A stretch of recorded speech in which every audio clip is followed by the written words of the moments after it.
Good morning, students. Today's class we will see the management of nursing service and education questions and their answers part 5. In this section, we will be dealing the functions of the School of Nursing principal, in the nursing council, nursing rounds, principles of budgeting and factors considering while preparing the budget, role of the nurse service administrator while preparing the hospital budget, and principles of adult learning. The first question is the functions of a School of Nursing principal. The scope and functions of School of Nursing principal will be vary according to the structure of the organization, but there are certain essential functions in relation to the School of Nursing for which she will be responsible in any structure. Some of these she may execute personally in consultation with other staff, and others she may delegate to the vice principal or senior tutor. The functions are general administration of the School of Nursing, general administration and overall supervision of the teaching programs, supervision and guidance of teaching staff including organization of in-service education of the staff, responsibility for organizing workload for staff including teaching assignments, guidance and counseling of the students, administrative arrangements for students, clinical experience and teaching in hospital and public health field, recruitment of staff and admission of students, supervision of living conditions of students' hostel, maintenance of permanent school record, the preparation of reports, review and revision of policies, rules, regulations, and philosophy of the school, performing public relation duties for the School of Nursing, procurement of school equipment, supplies, and stationeries, preparation of the budget proposals, supervision of hostel and office staff, participation in school committees work, participation in professional activities, participation in teaching programs, supervision of the library service, planning for development of the school. School of Nursing committees include general committee. It includes all the teaching staff, librarian, and such full-time staff. The warden may include when the hostel activities has been discussed. The committee could be responsible for the coordinating total program, for receiving and discussing reports of other standing committee, and for sending reports and recommendations to the controlling authority and advisory committee. Other standing committees in the School of Nursing include these committees should be formally organized with their purpose, functions, and membership clearly stated, and accurate minutes of meetings should be maintained. The following committees are suggested. First one is Curriculum Committee. This committee will be responsible for overall planning of the curriculum, including formation of the philosophy, purpose, and objectives. The representatives of student body and other persons helping to carry out curriculum may be included in this membership. Evaluation Committee. This could be meet twice a year to evaluate the students' progress and report to the principal, who may intimate the students and to the parents. Discipline Committee. This committee meet as when required. The committee consists of representatives from each class and one of the senior tutor. Committee for Co-Curricular Activities. This committee will deal with sports, cultural programs, exhibitions, educational tour programs, school day celebrations, and so on. Welfare Committee. This committee will be responsible for the periodic review of the policies and matters related to the health, mess, hostel, and welfare of the staff and students. The warden and appointed members of teaching staff should be on this committee along with the student representatives. Library Committee. This committee is responsible for budgeting and selecting the books, journals, audio, and CD and other functions pertaining to the maintenance of the school library. Computers and internet facilities also need to be provided. Selection Committee. This committee will deal with the methods of recruitment and selection of students unless the bid procedures are laid down by the controlling authority. Nursing Research Cell. This committee will be responsible for conducting periodically small research activities both in hospitals and community. The students will be helped to carry out some order to develop beginning skills in consuming research skills. Records and reports. Principles of maintaining a school report. Each record should be specific purpose which should be clearly understood by those maintaining and using the records. Records should be contain only such information regarding the student, staff, and other aspect of the program as it is really necessary for the school program and for evaluation. All irrelevant material should be carefully avoided, and records should not be duplicated. Items on forms and registers should be conveniently grouped so as to make it their completion as easy as possible. The wording should be easily understood, and doubt is likely to arise. Instruction to facilitate interpretation should be included. Where appropriate, records should permit some freedom of expression. Records which is required by the teaching staff should easily accessible to them. persons responsible for maintaining records should be aware of their particular responsibility, and very effort should be made to keep the records up to date and accurate. The simple system should be used for keeping the records for routine recording, which is carried out by non-professional personnel. The system should be standardized as much as possible for speed, accuracy, and reliability. There should be provision for periodic review of all records to ensure that they keep pace with the changing need of the program. There should be adequate supply of the stationery to the permit records to be maintained on the proper forms and in the proper registers at all times. There should be sufficient number of filling cabinets and appropriate equipments to operate filling system which is simple and safe and requires minimum possible time. There should be adequate safe and fireproof storage arrangements. Type of records include student record, application form and other reports concerning selection admissions, their reference medical reports including mark list, certificate and results of written test and interview at the time of selection, admission register, cumulative health records, class attendance and leave record, clinical and field experience, student rotation, internal assessment register, both theory and practice, mark list, state council board exams, record of extracurricular activities, grade record of every year, practical record book like procedure book, midwifery record book, student evaluation, internal practical and theory, permanent cumulative record of the student, student detailed examination and results, theory hours, practical experience, mark, rank, class for each student.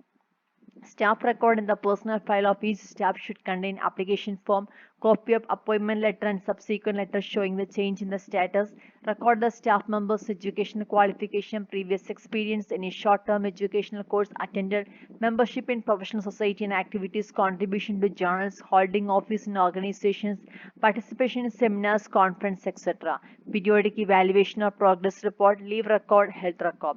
Academic and administrative record include philosophy and purpose and curriculum of the school, course content and course plan, record of each subject, record of academic requirement, rotation plans for each academic year, record of committees in the school, record of stock in the school, affiliation records, grant in aid record if any, record of educational programs organized by teaching faculty and students, annual reports, written policies of the school, statement of budget proposal and allotment, minutes of the staff meeting. Copy of school brochure, inspection or accreditation records, minutes of the administrative committee meetings, photographs of important events. Indian Nursing Council. The Nursing Council is an autonomous body under the Government of India. Ministry of Health and Family Welfare was constituted by the central government under Section 3 of the Indian Nursing Council.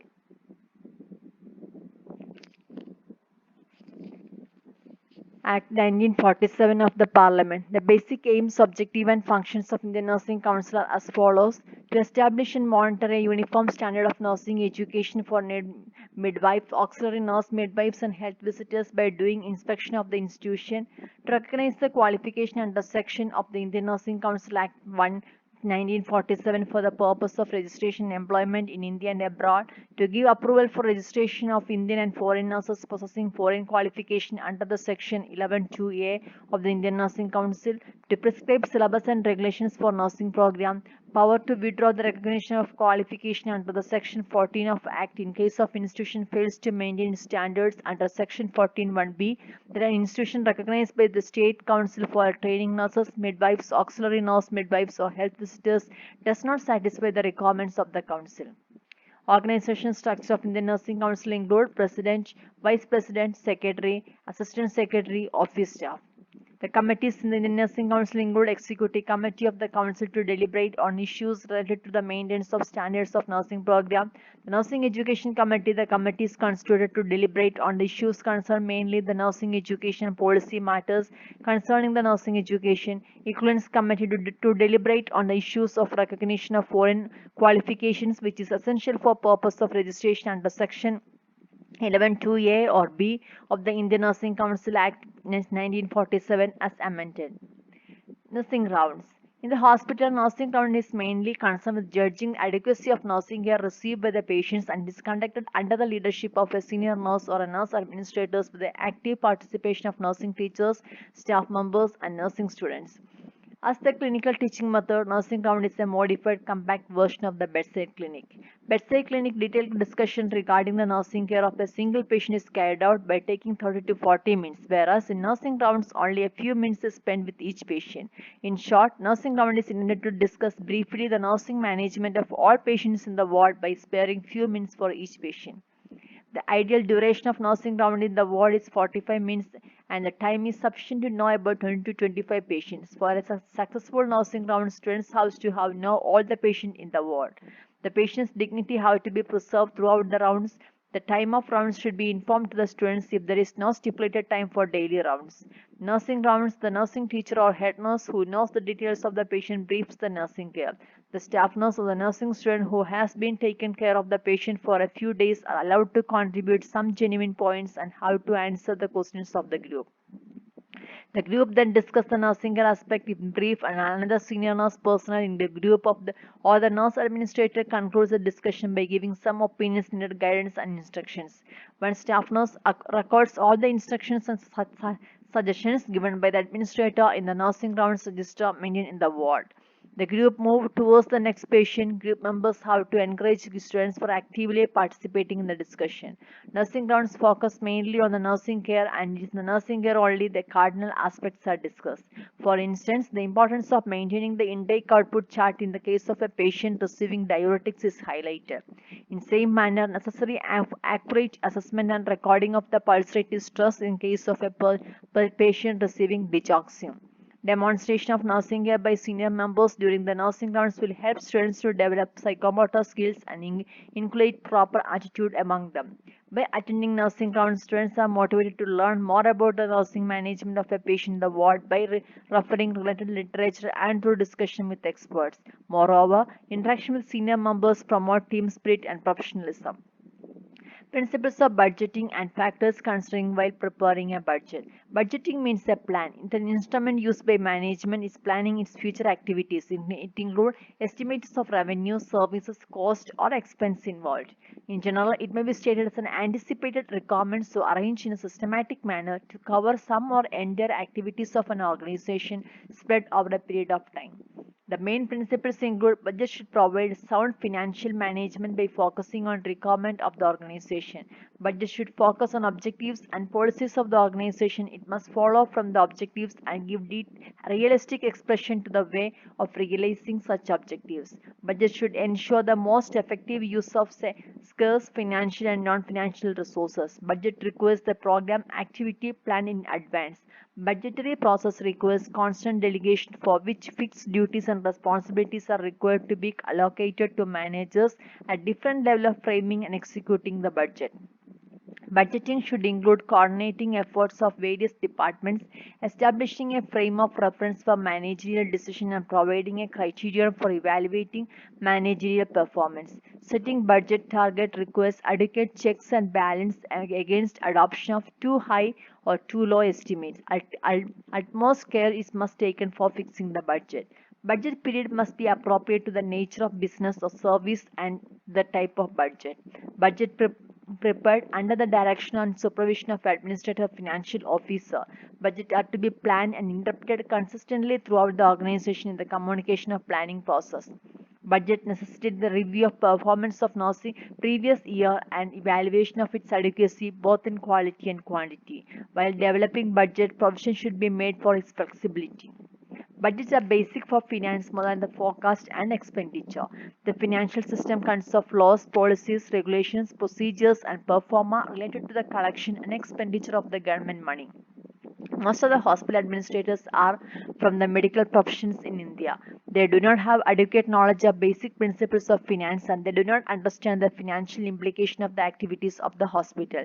Now, some private hospitals started utilizing service of a personnel who are qualified in financial system, but particularly in government hospital because of the lack of proper planning, the budget or with delaying in planning and implementation, loss of finance sanction remains unutilized and funds lapse.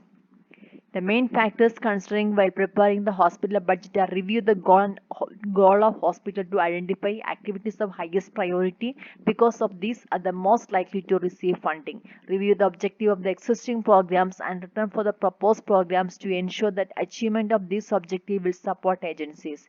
Existing programs are revised and proposed programs designed to maximum goal accomplishment. Manpower, capital and operating expenses are computed for each program, old and new. Alternative methods are identified for realizing designated objectives and price for each alternative is determined. Comparisons are made to determine which alternative is cost effective. A budget is developed with a detailed physical plan for the preferred program, indicate alternative methods for meeting the same objective plan and explains why the recommended program is preferred. Budget required for a nursing service department should be in cooperative activity of the nursing superintendent and her associate including the supervisors. It is prepared under the direction of the and supervision of the administrator or financial officer designated by him. The administrator supplies forms to guide the budget.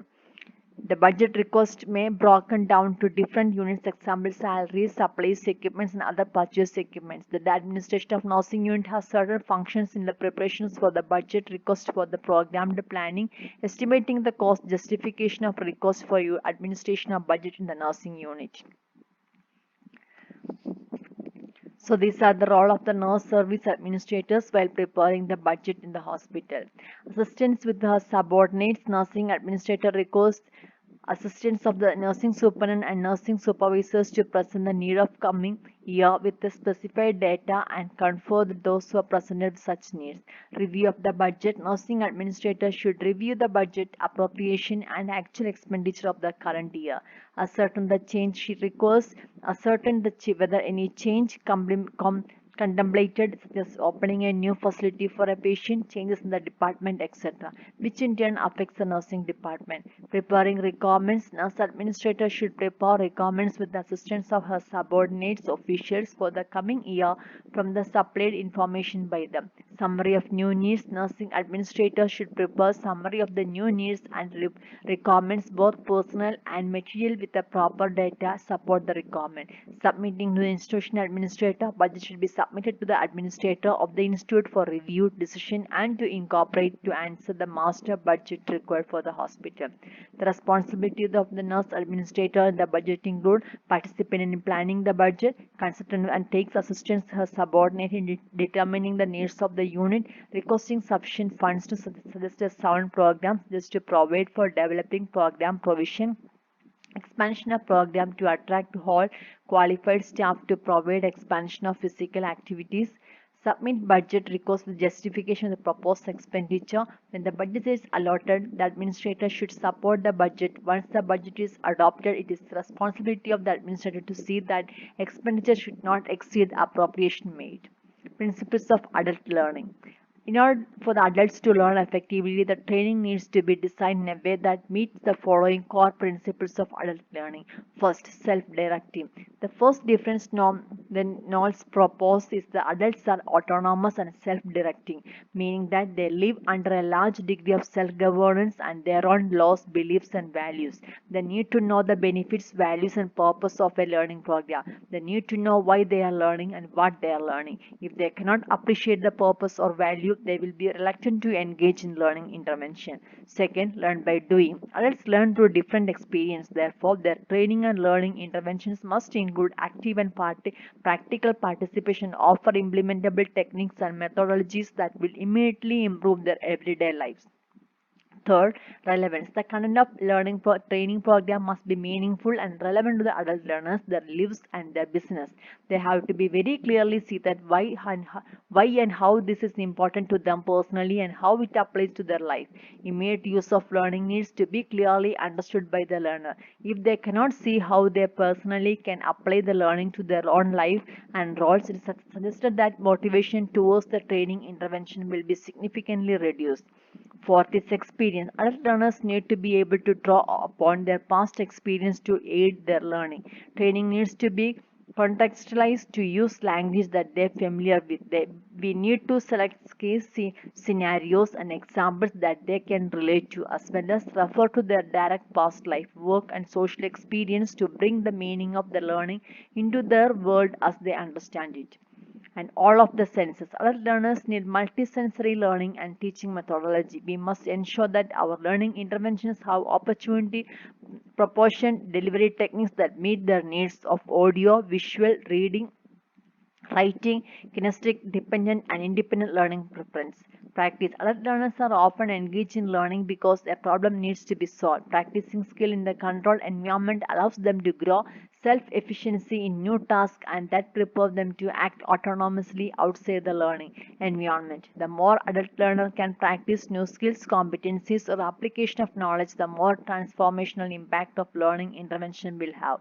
Seventh one, personal development. The intrinsic personal desires and ambitions of an adult learner need to be considered when planning and delivering the adult learning programs. As learners get older, their cost for participation in a learning program often moves from external drivers, such as getting a promotion, to internal drivers like simply learning out of pure pleasure or an interest in learning something new. Involvement. Effective adult learning programs are planned for learner feedback and consultation. Adults need to feel as though they have sense of responsibility, control, and decision making over their learning. They need to be involved in the planning, evaluation, and consultation of their own learning process to be fully on board with successful execution. Adults are autonomous and self-directed. Adults accumulate foundation of the life experience and knowledge. Adults are goal oriented. Adults are relevancy oriented. Adults are practical. Adults are with all learners must show respect. Thank you.